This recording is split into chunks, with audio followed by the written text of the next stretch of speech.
공포 카페, 일본 괴담, 뒤틀린 집.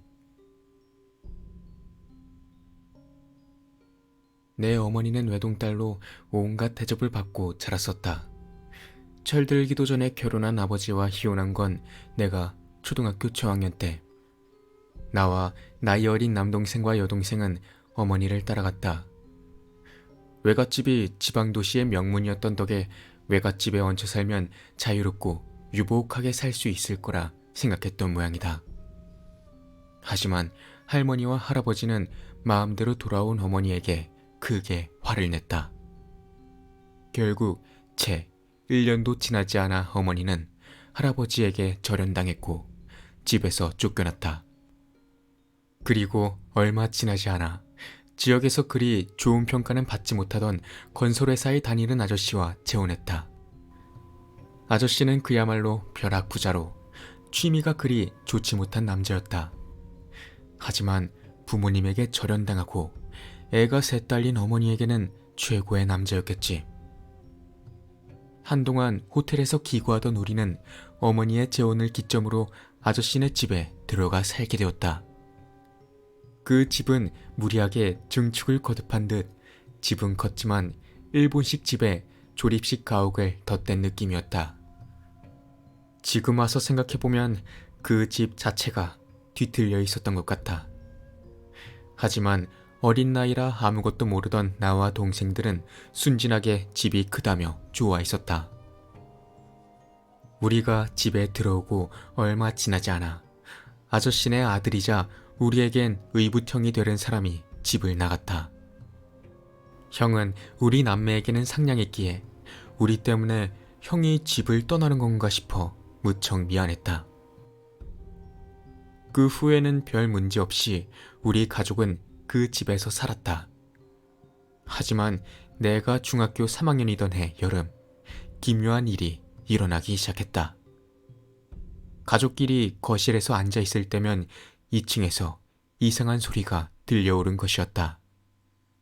벽을 꽝꽝 두드리는 것 같은 소리가.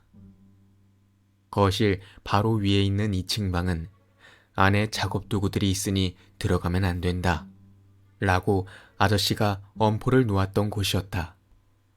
문도 잠겨 있어 들어갈 수도 없었기에 처음에는 그저 안에 있는 짐이 떨어진 건가? 라면서 생각할 뿐이었다. 아저씨도 쥐가 있는 것 같다고 말만 하고 말았기에 그냥 그러려니 했다. 하지만 점차 이상한 소리가 들려오는 빈도가 늘어났다. 그러다 어쩔 때는 아기 울음소리까지 들려오기 시작했다. 아저씨에게 물어봐도 아무런 대답을 해주지 않았고 어머니 역시 아무 말도 해주지 않았다. 결국 그 소리가 듣기 싫어서 우리 가족은 뿔뿔이 흩어져 자기 방에서 각자 식사를 가져다 먹기 시작했다. 그 와중에도 나는 이지망이던 고등학교에 합격했고 중학교 마지막 봄방학을 맞이했다.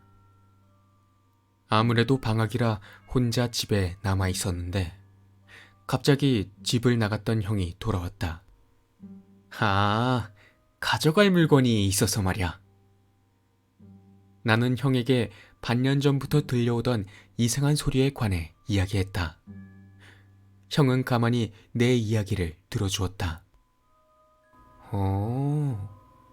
잠깐 기다려봐. 그리고는 거실 선반에서 처음 보는 열쇠를 꺼냈다. 이거 여기서 꺼냈다고 아무한테도 말하면 안 돼? 그렇게 말한 형은 나를 데리고 2층에 들어가면 안 되는 방 앞으로 향했다. 형은 열쇠로 문을 열었다. 나는 분명 부적투성이인 무서운 방일 거라 상상하고 있었다. 하지만 그곳은 극히 평범한 일본식 방이었다. 다만 맹장지 너머에 부적이 한 장씩 붙여져 있었고 불단 위에는 이상하리 많지 인형이 엄청나게 올라가 있었다. 아마 30에서 50개 사이였을까? 나는 형에게 누구 불단이냐고 물어보았다. 저거? 내 눈앞 불단이라는 것 같아. 나른 것 같다니? 태어나고 몇 달 지나지 않아 죽었대. 형의 이야기는 이랬다. 아저씨는 첫 아이였던 딸이 죽은 것에 낙심해 첫 부인을 무척 나무라고 괴롭혔다고 한다. 그로부터 2년 뒤에 형이 태어났지만 딸을 원했던 아저씨는 더욱 부인을 못살게 굴었다는 것이다. 어떤 괴롭힘이었는지는 알 수 없지만 결국 부인은 그걸 견디지 못해 2층 방에서 나오지 않게 되었다고 한다. 집안일은 하지만 그 외의 시간에는 혼자 방에 가만히 들어앉아 있었다고 한다. 하지만 그럼에도 아저씨의 폭력과 폭언은 더욱 도를 넘어버렸다고 한다. 형은 아무도 자신에게 신경 쓰지 않는 사이 눈앞에서 아수라장을 펼치는 부모를 남의 일처럼 바라보고 있었다고 한다. 그런 상황이 한동안 이어졌지만 형이 초등학교 고학년이 됐을 때 부인은 그 방에서 죽었다고 한다. 자살한 흔적도 없었고 단지 그 자리에 누워서 죽어 있었다고 형은 말했다.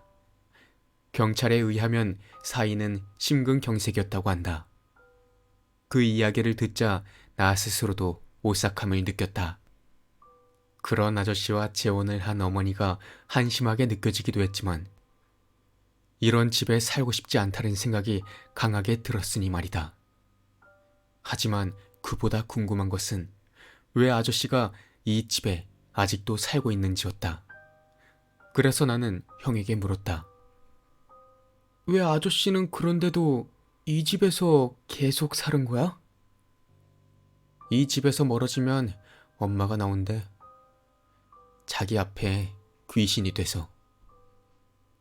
부인의 장례식을 마치고 아저씨는 휴양을 겸해 진가에 갔었다고 한다.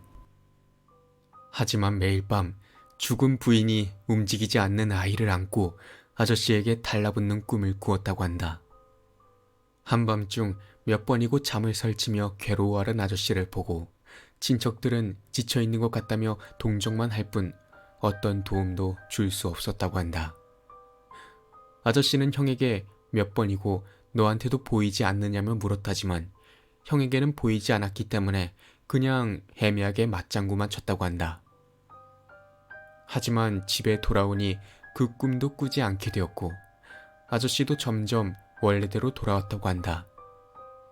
그러던 어느 날 아저씨가 부인의 납골당 안치를 마치고 어딘가에 갔다고 한다. 오늘 밤은 안 들어올 거니까 그렇게 알아. 하지만 형이 새벽에 잠이 깨서 화장실에 가려고 일어났더니 아저씨가 얼굴이 새하얘져서 뛰어 들어왔다고 한다. 그러고는 불단에 뛰어가 연부를 외웠다나? 형은 또 엄마가 나왔나 보네 싶었다고 한다. 그뿐만이 아니라 형이 중학교에 들어갈 무렵부터 2층에서 이상한 소리가 들리더니 끝내는 아기 울음소리가 들리기 시작했다고 한다. 집 밖에서 자면 악몽에 시달리고 집안에서는 원인 불명의 소리에 시달리던 끝에 아저씨는 영매사들을 찾기 시작했다고 한다. 내가 아직 어릴 적이라 정확히는 모르지만 그쪽으로 꽤 돈을 쏟아부었던 것 같아. 효과가 없으면 다른 영매사를 찾아가고 그렇게 1년 정도 이어졌었지. 그 무렵부터 형은 집에 들어가기 싫어서 약간 삐뚤어진 척 밖으로만 나돌았었다고 한다. 그러던 사이 아저씨는 어느 영매사에게 방법을 알아냈다고 한다. 불재를 올려 영혼의 화를 억누르고 집을 중축해 침실을 불단에서 최대한 멀어지게 하는 것이었다나? 결국 어떻게든 불단에서 떨어지는 걸 목적으로 증축을 거듭한 결과 지금처럼 크기만 크고 뒤틀린 형태의 집이 되었다는 것이었다. 그럼 공양도 했으니 된 거 아니야? 소리는 왜 아직도 들리는 거야? 나는 형에게 물었다. 에휴, 어쨌든 이런 집에 있어봐야 좋을 거 없어. 오래 있으면 혹시나 무슨 불상사를 당할지도 모르니까 너도 고등학교 졸업하면 이 집에서 나가. 대학을 가던 취직을 하던 아무튼 다른 데 나가서 살아. 형은 마지막으로 내게 당부하고 문을 잠궜다. 네 동생들한테는 주책이지 이게. 네가 알아서 해. 이야기를 해주던 말던. 아직 둘 다 어리니까 시기를 잘 봐서 얘기해주면 될 것 같아. 형이 돌아간 후부터는 갑자기 낯선 사람들이 집을 드나들기 시작했다. 아마 영매사였을 거라 생각한다. 그 무렵부터 집안에는 이상한 향냄새가 감돌았고 뜬모를 연불 같은 게 계속 흘러나와 옆집에서는 매일같이 불만을 제기해올 정도였다. 내 고등학교 입학식에는 어머니도 아저씨도 오지 않았다. 그 일이 있고 난 뒤에도 가족은 뿔뿔이 흩어져 자기 방에서만 지내는 나날이 이어졌다. 여름 무렵에는 그 이상한 소리는 들려오지 않았다. 영매사 중 누군가 성공했나 싶었지만 그 후에도 거실에 나와 있는 사람은 아무도 없었다. 그 후 고등학교 3학년 때 도쿄에 있는 대학으로 진학을 하게 된 나는 신문사 장학생을 신청했다. 어머니와 아저씨랑은 연을 끊고 싶었기 때문이었다. 그러던 도중 2월 막바지 들어 다시 이상한 소리가 들려오기 시작했다.